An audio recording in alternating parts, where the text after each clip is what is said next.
always afraid. I'm always afraid that this doesn't work. The sound. Yeah. But then I'm like going and checking it is, you know what I mean? That means you have no confidence in yourself. But I do. Not like the curled mustache, but just a slight little sooty. Huh? Suit. Oh, me? It's oil of Olay. Yeah, I just put a little bit of that on my elbow, and then I woke up with this mustache. It's oil of Olay. Oil on the elbow. And I go, Olay. What episode is this? 20. Episode 20. Oh, God darn, of the true reality. It's a date today. Are we April Fool's Day yet? Woo! Got no voice here. I was singing in the choir earlier. Have to get my talking voice back. What is the date today? I don't know. Yeah, who gives a darn, you know? People always ask why I went to jail. You know, and what I tell them is, ask me one more question and I'll choke the life out of you with my bare fucking hands. You know? And I'd like to apologize to all those folks who I threatened to choke to death for asking a simple question. You know?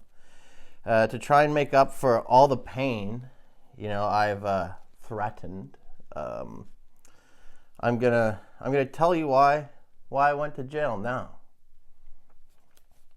It all started when I was a kid. I used to love gangster movies.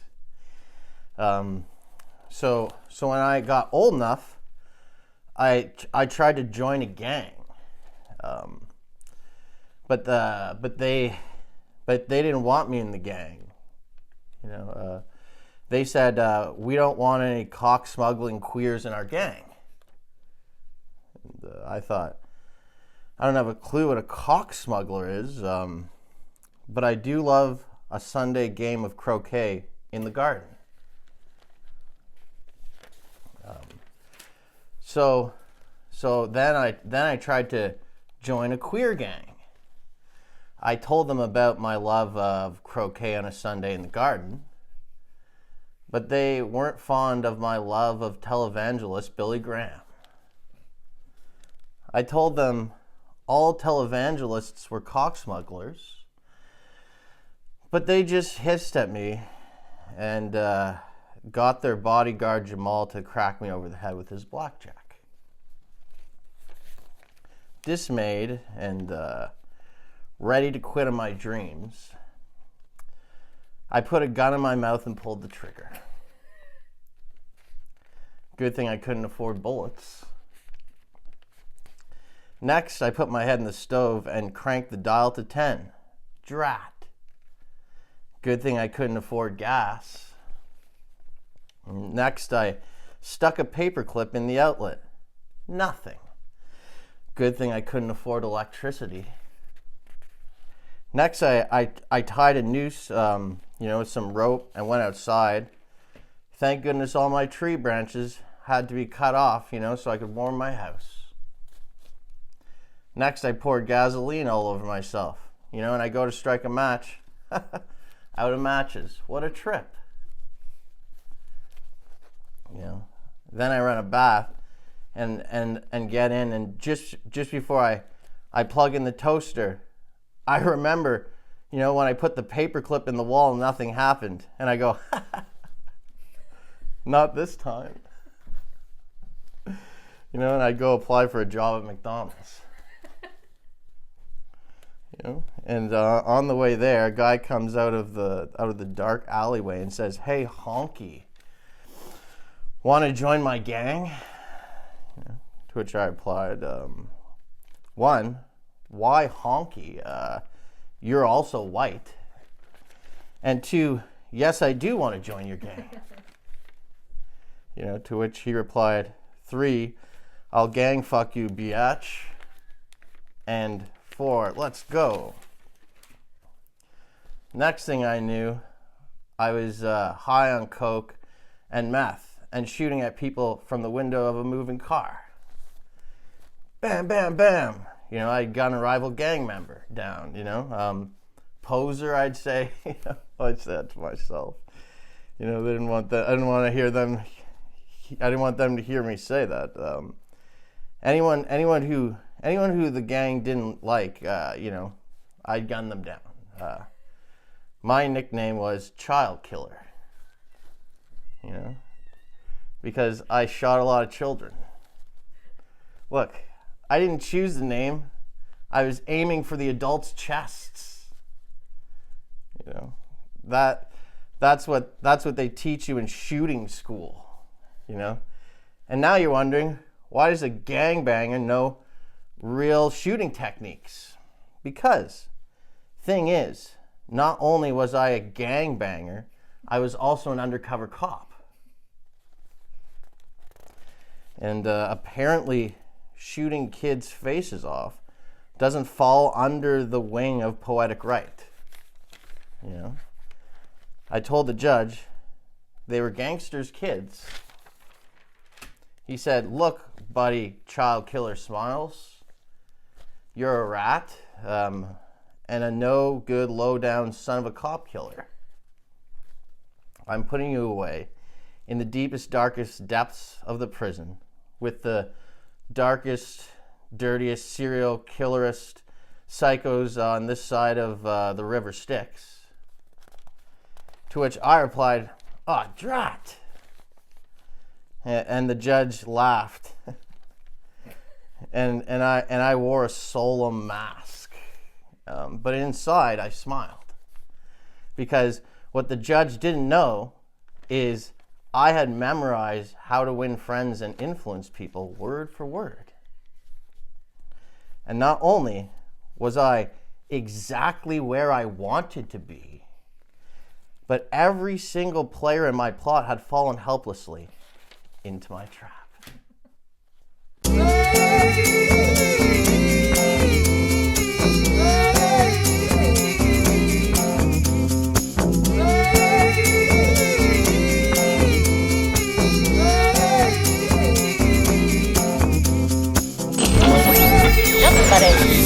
Sensational. Sing your heart out. Get mad! Feel bad! Be happy.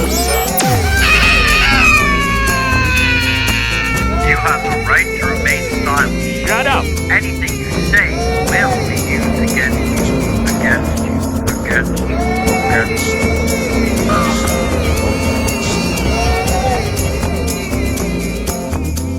That's the true reality. The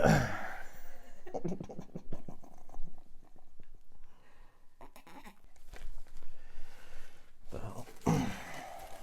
Straight.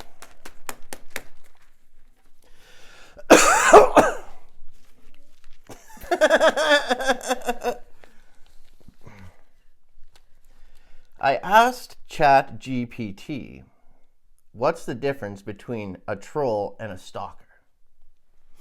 To which it replied, a troll is someone who deliberately provokes or harasses others online for attention. You know, their goal is to get a reaction, not necessarily to fixate on one person.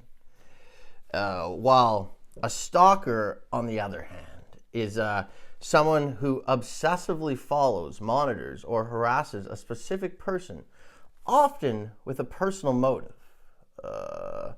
You know, trolls thrive on chaos, and while stalkers thrive on control. You know, to which I replied, how can I turn the two groups against each other and ultimately benefit? To which it replied, 1, misdirection and baiting. Step 2, controlled chaos. Step 3, monetization and leverage. The key is to never be the direct target, just the puppet master in the background. To which I replied, so what you're saying is to beat them, I have to become a trolling stalker. To which it replied, not quite. And before it could finish its sentence, I pulled the plug. I don't need to hear the rest of that. Fucking weird freak machine. I miss the mean old world. I miss the mean old world, you know? Just a guy named Michelle selling woolen hats at a kiosk at the mall, you know? Long curly mullet, one gold earring, 4 o'clock shadow, cropped white Nike sweater, faded blue jeans. Who wants to buy a wool cap? You know? My mom knitted them. Then he goes, you know, and does a dirt bike race after work, crashes his dirt bike, not a scratch on him. Right back the next day to selling wool caps. Wool caps, wool caps. My mom made them. You know, don't dry them or they'll shrink. Real wool. Then later that night, you know, at a bar, a guy gets wise and a bottle gets broken, skin gets cut. And then the next day, wool cap, wool cap. A guy by the entrance of the mall, sitting on his jacket, head down, one hand holding a styrofoam cup, the other a prosthetic hook. That small indoor mall is now a strip mall. I was 4 years old. I still remember the man with the hook, you know? And how thick McDonald's milkshakes were. They had real strawberry chunks. You couldn't get it through the straw, you know, when the world was still mean. Now the world is nice, you know, fresh, sprightly. Greatness rolls in its grave, you know. Ugly face hags on every TV commercial. Greatness rolls in its grave. Why haven't we gone back to the Garden of Eden? We have self-driving cars that do not know the way home. Greatness rolls in its grave. Back.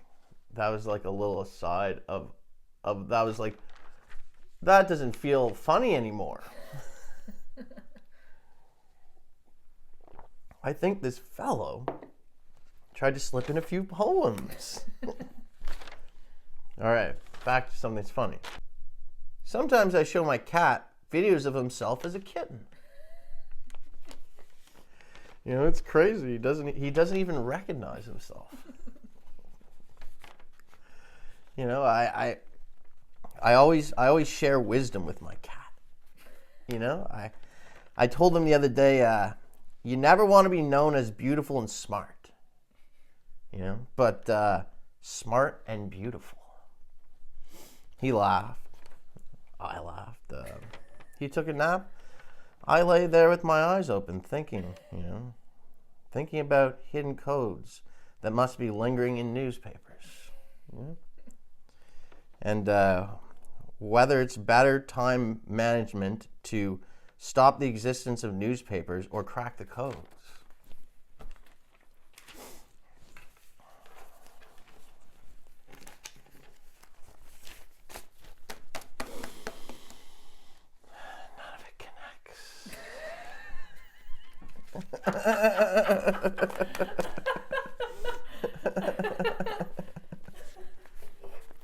So, I've been posturing as a rebel for some time now.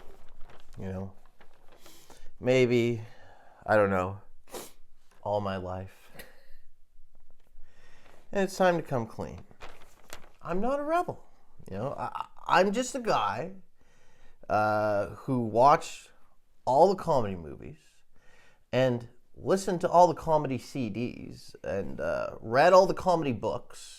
And I base everything I do on that. I'm not original or amazing. I'm worse than an amateur, in fact. I'm learning.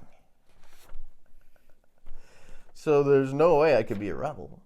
You know, I am normal. So no more posturing, no more lying. Just a normal guy saying things, he thinks. I wonder how many silver spoons that asshole I admire had up his ass when he was born. Or whatever normal thoughts are. Here's a real normal thought I had. I was thinking of turning Japanese. If you can be a dog or a cat, I'm Japanese, baby. I just wish the world was that cool. But instead it's like put you in prison for hate crime for not recognizing a kid as a dog, and also for doing a Japanese accent.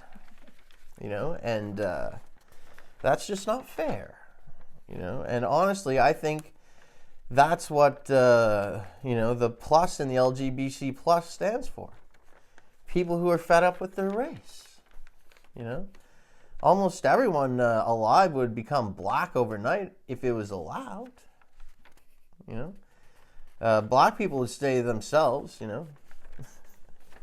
Be like, what the? And I'd be the only Japanese person. Why not let people be anything? Then. I bet more whites want to be black than they want to be the opposite gender. So let people live and live their best life. Gay, straight, black, Japanese. Rich people already dress working class. We are so close to a perfect world. Just let me be Japanese. And let Samantha be a sister. Oh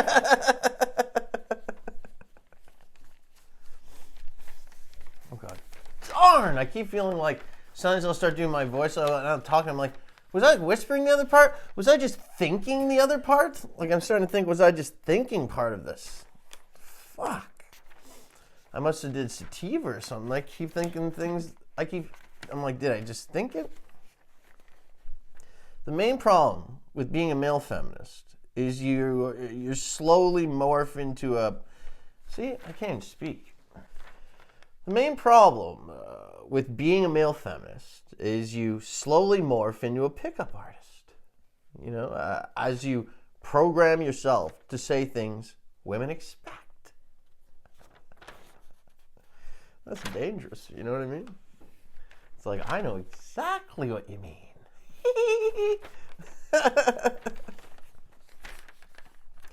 Last podcast, I went a little crazy. I'm an ex-con, and sometimes I forget myself.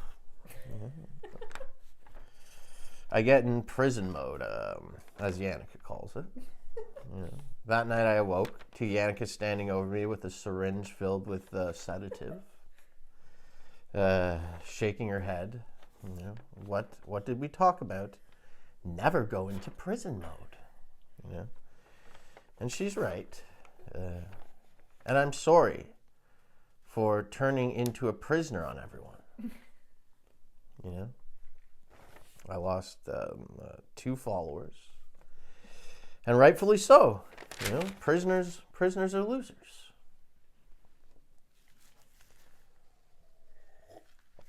Anyways, please accept my apology. I've been doing that a lot lately, apologizing.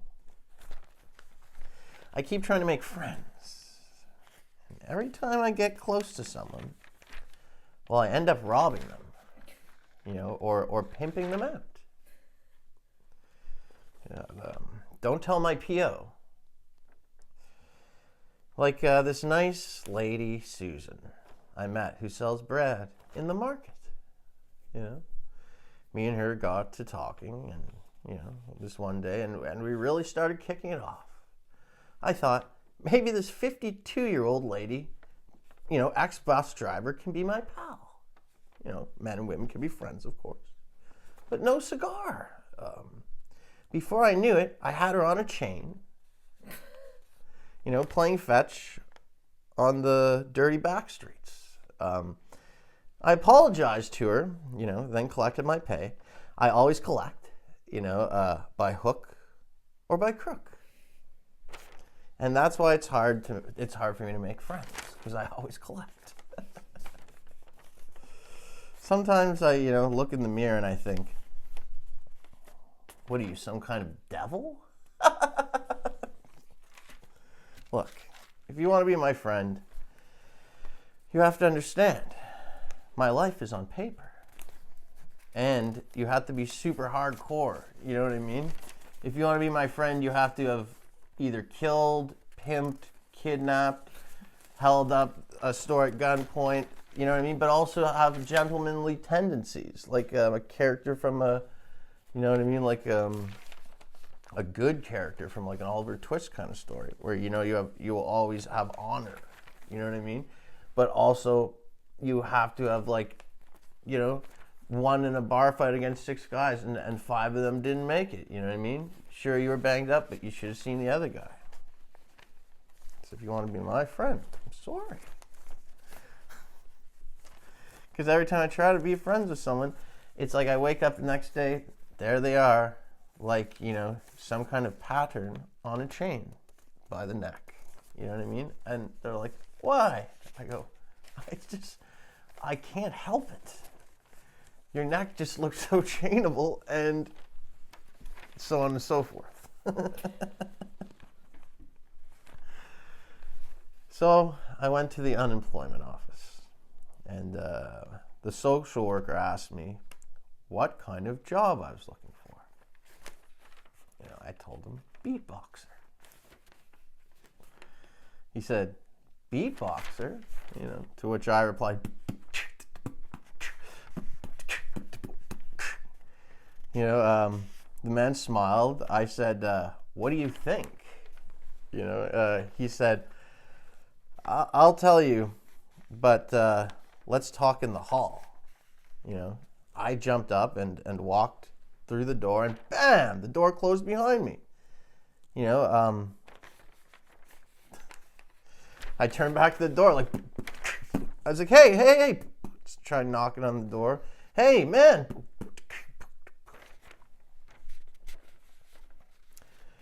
And then I went home, because I don't want no goddamn beatboxers. You know what I mean?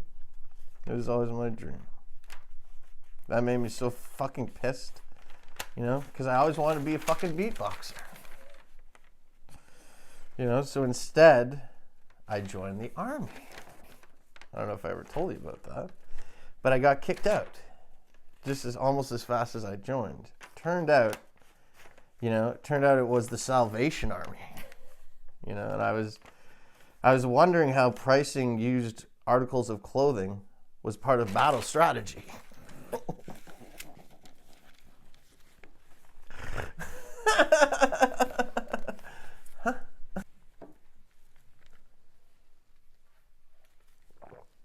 Good to the last drop. Crimson cola. Yes, it's blood. Blood of the innocent. It's the color of mud.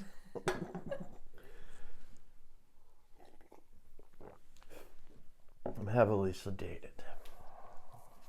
I was so wild, I couldn't even look back at last week's podcast. I tried clipping it, I was like, oh God, I was like, hit me up with a sedator.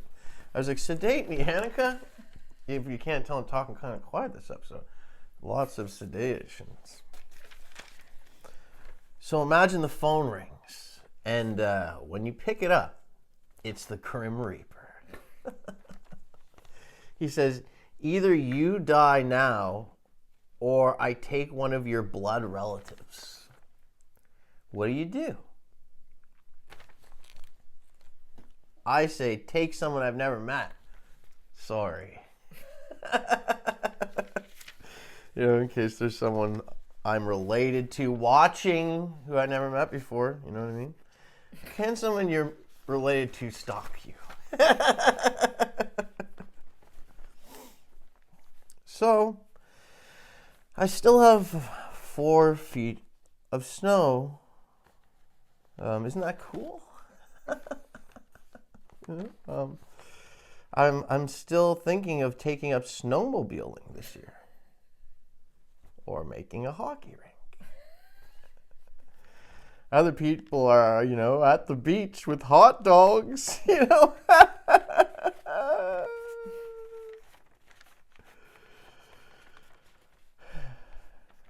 I'm thinking of moving.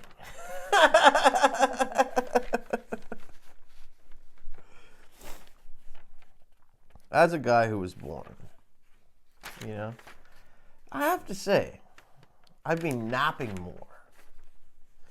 And I think it's because I'm getting ready for death. And by death, I mean ego death. Like playing Nintendo. Playing video games for me is a form of ego death. Because I always used to be too cool for video games. I thought cocaine and strippers were cool. Turns out they are, but I'm not. I'm not cool enough to handle it. So to live the life I'm made for, I held my ego down under a nice, clean, soft pillow. And watched the show The Office. You know what I mean? Year after year. I've seen that show probably 40 times front to back. I watched the show The Office, and I played Zelda, and my ego died. But what they didn't know is I had another secret ego that I put in a Cadbury Easter egg and got my guy on the inside to boo for me. Always keep a little ego in the tuck. In 5, 4, 3, 2. Thanks for tuning in.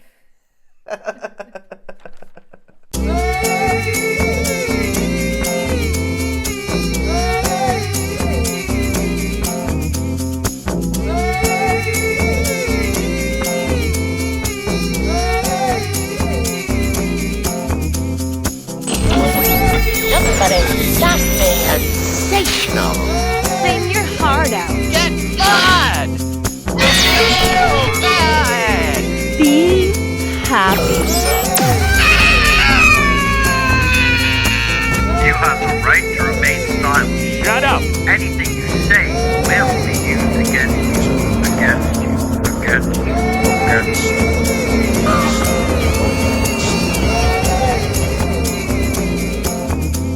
That's the true reality. Hilarious is this time you did it again where you mentioned something that I wrote about.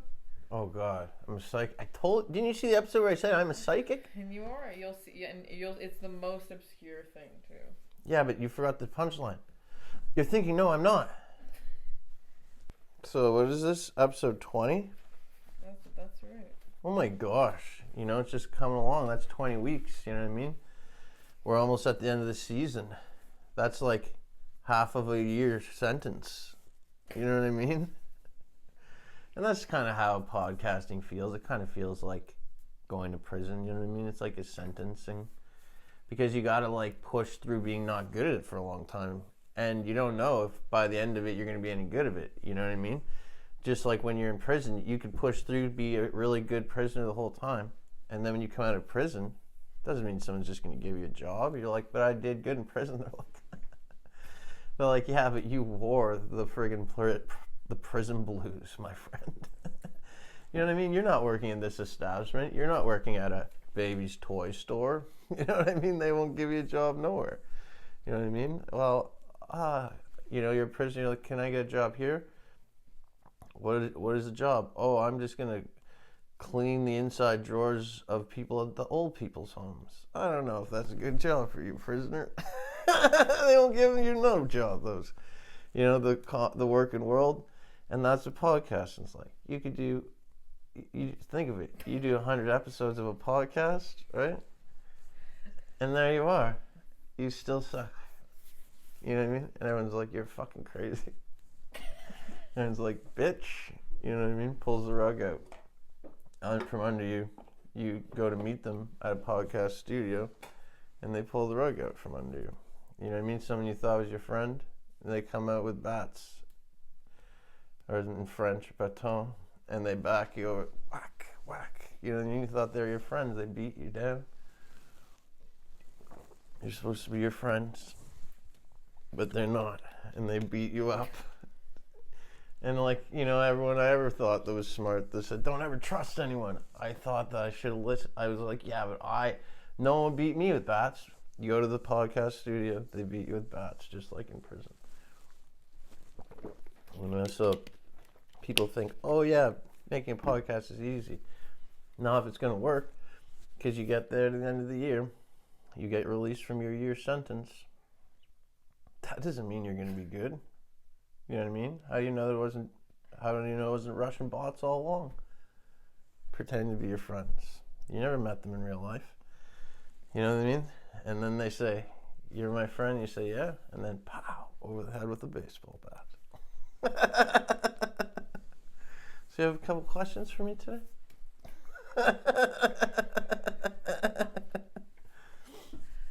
Question 1. Are you Charles Manson? Hep, civ.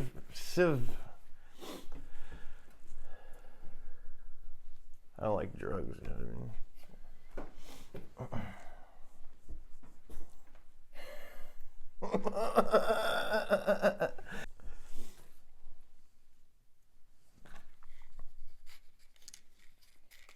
Do you remember the first story you ever wrote?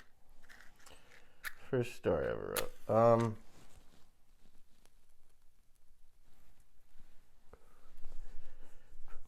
I think the first story I ever wrote was probably in the form of a comic more than it was in the form of an actual, like, written out thing, like with paragraphs and stuff.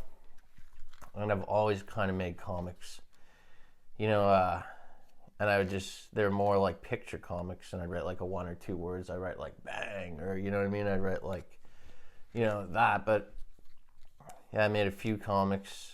They're always, there's always lots of explosions in them. And it was always like cowboys, you know, shooting up the joints and stuff like that. And then another explosion or 2 here or there. Where do you think ideas come from? Well, it depends who's getting them. That's the first thing you got to think of. So, someone who wants to, you know, eat a human body, his ideas come from Satan. A guy like me who wants to stop a guy who wants to do that, his ideas come from wherever, you know what I mean? They don't have to necessarily come from somewhere good. They just could come from anything that's balanced, you know what I mean? So there's ideas that come from balance things, you know, and then there's ideas that come from hell, you know what I mean? So if a guy's thinking of, oh, I want to, you know what I mean, help my neighborhood out and donate a little bit of this gravel to a couple of potholes, that guy's thoughts are coming from a place of balance and community. And then if the guy's saying, I want to use that gravel to cover up my wife's body, that's coming from hell. The 2 places. What's the first thing you were good at? The first thing I was good at was speaking, I think. And the second thing I was good at was lying. But some might say I'm not good at that at all. But I'm good at talking about it, you know what I mean?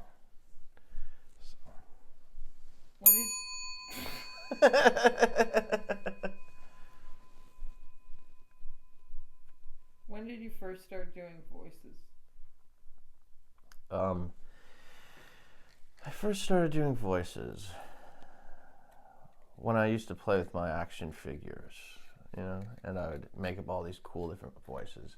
You know, I'd have the action figures.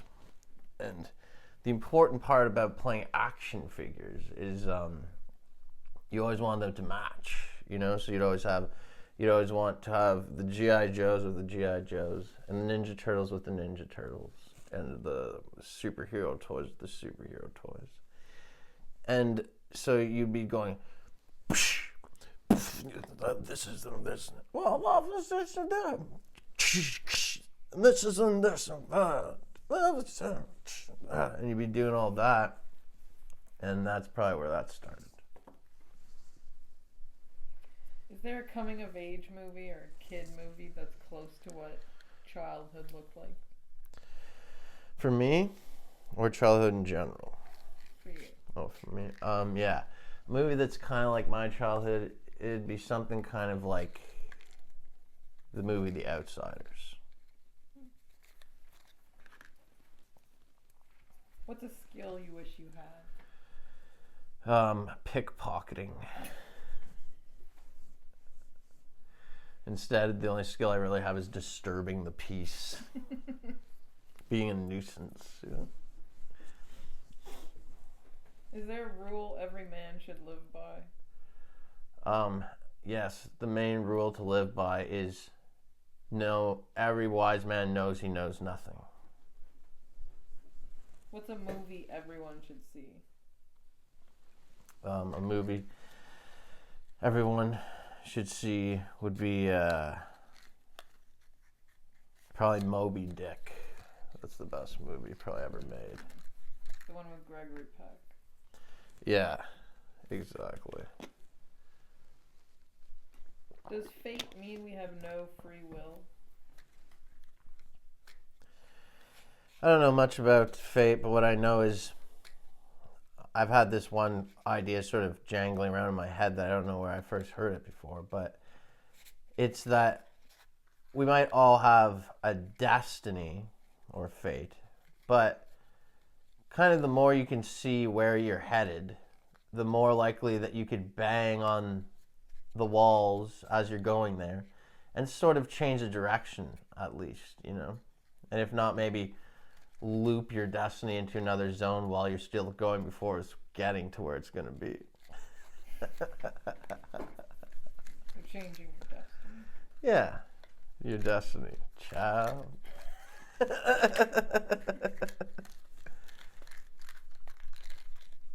What do you think of art galleries? Oh, I don't think of art galleries, you know, but the thing is, like, it's hard for me to say because I could say a bunch of judgmental things about, oh, that's not real art, oh, that's money laundering, oh, like a bunch of cool conspiratorial thoughts like that, you know what I mean? But one of the best feelings I ever had, I guess you could call it a feeling. I don't know if people like me really feel.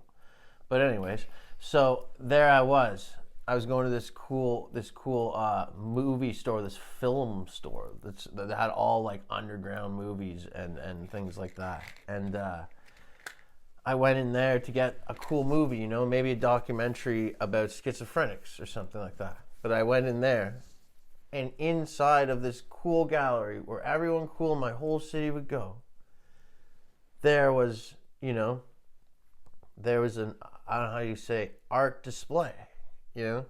There were several pictures, and they're of me, you know, and my friend Paul's ass.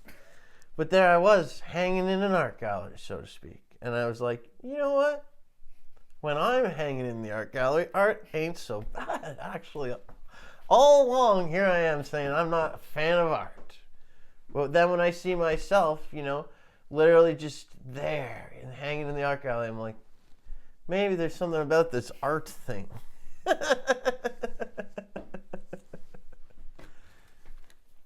you become a monk or a hermit in the mountains? More likely a hermit, because I feel like being a monk would get boring. You know, just going hum, hum, hum with a bald head, the red over the shoulder one shirt. I'm not a fan of a shoulder the shirt thing. Bald, whatever, but just eating rice or millet. Or a hermit, that could be any variety of a kind of guy. You could be a hermit with anything going on. You could have almost nothing or a bunch of different stuff. You know what I mean? You could live in a giant fucking mushroom. In the mushroom, you got a little house. And inside the little house, there's all kinds of little wooden chairs. And then you got rabbits that talk and different stuff like that. You know what I mean? And then every once in a while, you come down to the town and you go into someone's house and you get some supplies and food and stuff, and you bring it back, and you're there. And then the school kids come and they talk to you, and they ask you for advice about where the monk. That's just a guy that's like probably smoking a secret cigarette. You know what I mean? Just being like, I bet monks are like this. They're like, yeah, just so negative. They're like, yeah, look at you with your fucking hair, 2 shoulder straps. Yeah. No, well, look, if I had no shoulder straps, it'd all fall down. But I have one because I'm humble. Yeah, he's a Buddhist monk. I tell him, whoever that Dalai Lama, that guy's just like, I lick children's feet or some shit. The Dalai Lama, that guy licks children's fucking faces, some fucking shit like that, doesn't he? He's like, it's part of my culture. Oh god darn, that culture needs to be ended right now. Meanwhile, they're taking down the fucking statues of these old school racist guys. Hey, they got a whole culture of guys who lick the children. Take that culture down now. Isn't that who it is, the Dalai Lama? Yeah. Or am I misgendering him? You know what I mean? Oh yeah, we're asking questions. What's next? Sorry, I'm so sedated. So sedated. If you could make the law of the land, what's the first 2 laws? First law is there's no law. Interesting. Second law is don't listen to that law. Don't listen to that law. So there are laws? And then when you're wondering that, you get arrested. Oh, shit. You should have never fucking tried to just figure it out, because as a guy that rules everything, I don't have to make things that make sense. And you're there trying to figure out, and I go, oh yeah? You want to, oh yeah, what about transparency? I want to know everything about it. And I go, no, but I'm in charge. Arrested, anyone who just even shows interest in understanding, because everything's taken care of for these goddamn people. You know what I mean? There's no crime, there's nothing. And there they are with a full mouthful of food. They're like, why do we get this food for free? And I go, oh yeah, bam.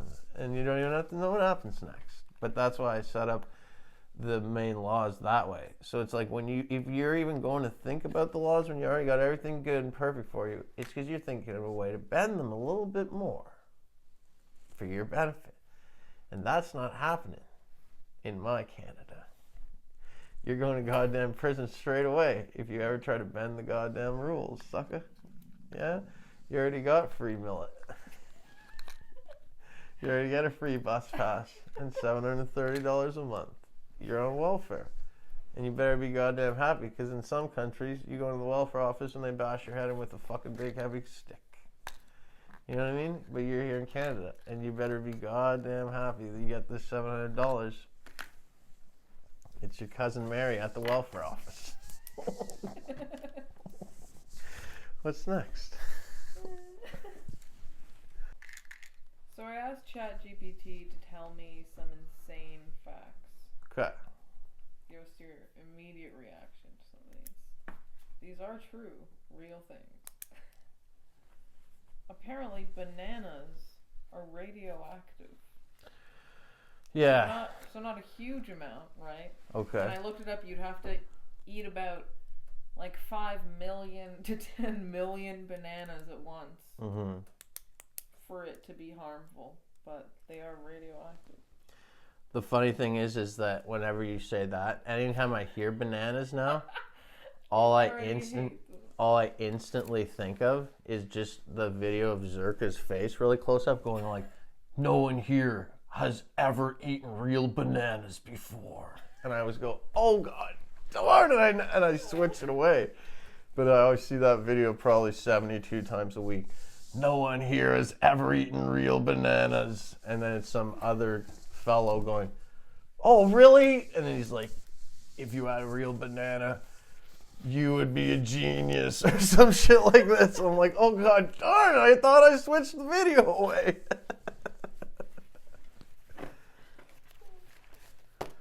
Alright, so next insane fact. Shoot. Are you ready for this one? Give her. So in the timeline of living things, sharks existed before trees. Apparently 50 million years before trees. Yeah, Before but trees. what people don't know is that trees back in those days actually wore jeans. What they don't know is jeans are older than sharks, and trees used to wear them. You know, they didn't know also that trees used to have legs and arms and faces, and they just had green hair that was curly. You know what I'm saying? They didn't know that, and they didn't know that sharks were originally their dogs, but the tree kicked the shark one too many times, so he fucking went and swam in the ocean. What? And then took revenge. Well, they didn't tell you that part? Now you know.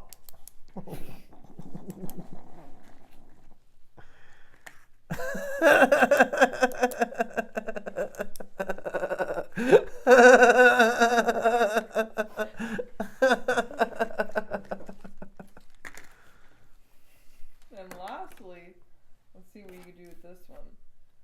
So you know how our cells regenerate, right? Every, 7, 8 years or whatever? Cells regenerate. Okay. Our bones do too. So apparently you get a new skeleton every 10 years. I knew it. I knew there was something about me that wasn't right. And it said I'm not me anymore. You know, and that's why, I think that's also why when you're in debt, it sort of resets after a certain amount of time, because you're not you. So, and someone knows that. You know what I mean? And I'm glad I'm not that guy anymore, because all he ever used to do was eat fruit roll-ups. All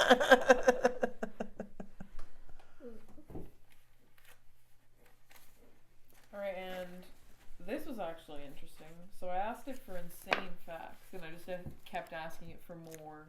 Who, ChatGPT? Yeah, Alright. ChatGPT. Okay. And eventually it shared a conspiracy. Holy mackerel. Are you ready for this? I thought that was unwarranted. I know. So it told me that Coca-Cola was originally green when it was created in 1886. But when you look this up, it tells you either, yes, Coca-Cola was in a green bottle, or it tells you that it's a myth that it was green colored. So, And do you think this is like a Mandela sort of thing? who knows? What is your thoughts on this? I think it's entirely possible it was green. ChatGPT said it was green, and then they changed their ingredients, and then it was brown. I believe it. Sounds legit to me. But did the bottles used to be green? Of course. Do you think that the ChatGPT's like, you know, I mean, Or it getting was a little clear. fucking, it's probably doing some jazz somewhere else for someone and then just throwing an answer to us, you know what I mean? Absolutely, that's possible. Do you think it's blurring the fact that it literally gives it a green bottle, or do you think this is like a legit argument that human beings had before? It is a contested thing. Like, when you look it up, it's a kind of conspiracy myth. Sort of funny how Coca-Cola denies it was green. I have this red and green shirt. Like I said, I am AI. Well, this leads me to my next question. Who do you think you are? Who do I think I am? I am nothing more than a simple, you know, individualist. That's what we call ourselves, as individualists. You know, I'm from the school of individualism. Problem is with this school is it's not a school that, like, you know, you think of in terms of like going and studying stuff, because it's a school of individuals. Each person is their own principal. Each person is their own teacher. And as individuals, you know, we couldn't go to school and get taught how to be ourselves by, you know, one guy he's teaching you to be like him. That's not individual. So in the school of individuals, it's much like the school of hard knocks. But you don't necessarily have to get beaten. I have been beaten. But that's not... I'm from two schools. I go to Hard Knocks. I go to the School of the Individual. And now here I am, you know, and... Oh, god darn. I forgot. What was the original question? What did you ask me originally? What was it? Who do you think you are? I am an individual.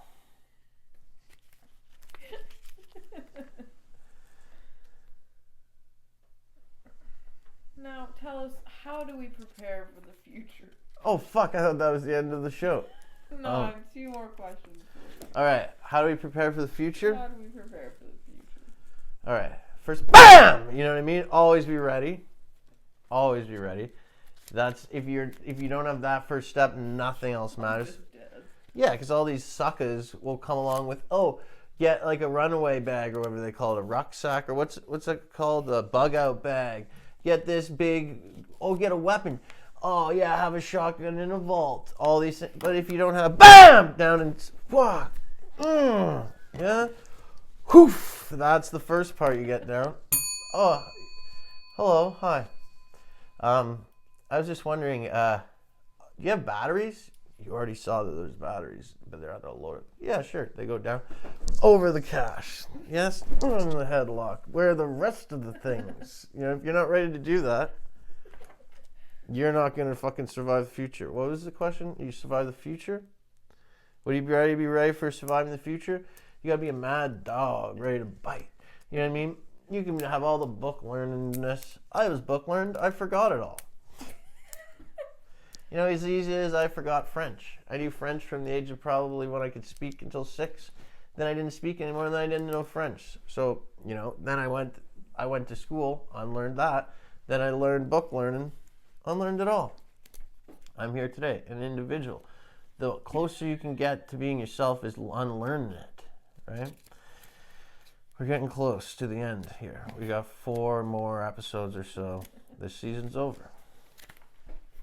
And lastly, give me your best impression of Oliver Reed answering questions from David Letterman.